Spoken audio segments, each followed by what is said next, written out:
Okay, real quick, make sure you watch the last lesson before you move on to this lesson because now we're on to milestone number 2, right? And this is where you should be running your ads for around a week, right? You should be a week in on your advertising, and basically you just want to look at the past week's data. So after your 72-hour cuts, right? Remember we talked about in the last lesson reallocating your budget to your best performing ad groups, your cheapest cost per clicks.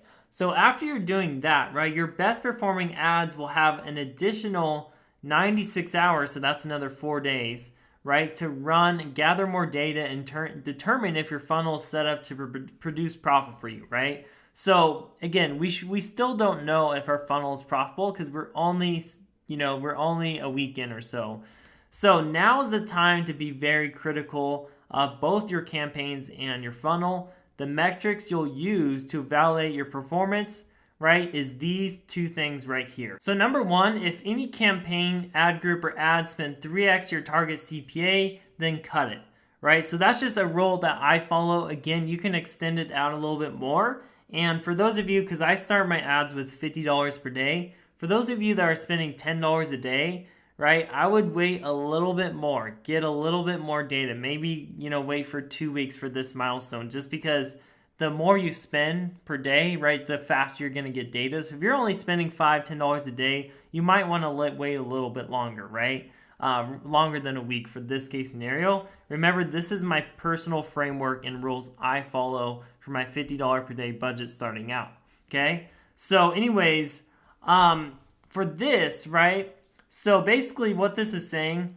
if you spent $300 and you didn't make a sale yet, right, then cut your campaign, right? You need to work on your ads. You need to work on something, right? Something is wrong here. So again, if you spent $300, no sales, because each sale is worth anywhere from $100 to $200 for us. Because keep in mind, we can reduce the traffic costs, by maybe 20%, 30%, right? So we can get it a little bit cheaper, but, to reduce the traffic cost by 50% or more, right? Because if you're spending $300, we're going to have to do something to get it profitable. So, it's really the work needs to be in your funnel versus the actual ads at this point. So I hope that makes sense. The number 2 thing you want to look at, and again, this is kind of falling back to the first step, is reallocating the remaining budget to your winners if there's any left, right? So basically, again, you saw kind of what I did here. I turned my first one off. Now I'm kind of waiting just to get a little bit more data before I turn this one off, because you can see that affiliates ad group number 2, this cost per click is $2.43, and ClickBank ad group cost per click is $1, right? So I have a $100 per day budget on this one. So what I would do now, instead of spending $50 per day here and $50 per day here, I want to turn this ad off. I can just pause it, right? And I could spend the full $100 per day here because I'm getting, literally twice the result, right? Twice the better result.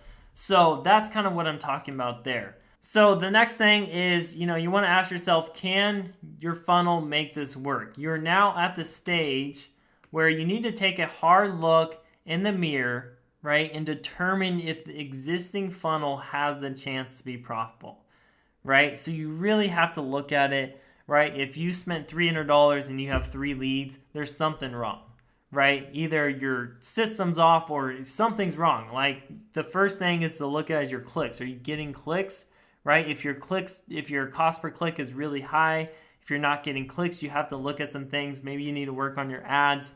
Or like I said, if your budget is just not being spent, right, you can go back to these what if questions, and maybe your targeting was just too narrow, right? So you really just have to look at the full picture on here. So the next tip I had is, if you have a small gap to close, keep on optimizing using the steps below. So for example, if you spent $300 and you made 1 sale, right? Sure, you're not profitable yet, but you're still on the verge of being profitable, right? You still have a small gap to close. So what you should do is you should keep on optimizing using the steps below. If the numbers are way off, right, like I said, you need to work on your funnel and messaging. But if you spent $300, you made 1 sale, you made 2 sales, then you should be good to go, right? You just got to keep optimizing and eventually get it better. And I'm telling you, you should be able to get way better results as the next couple weeks go on.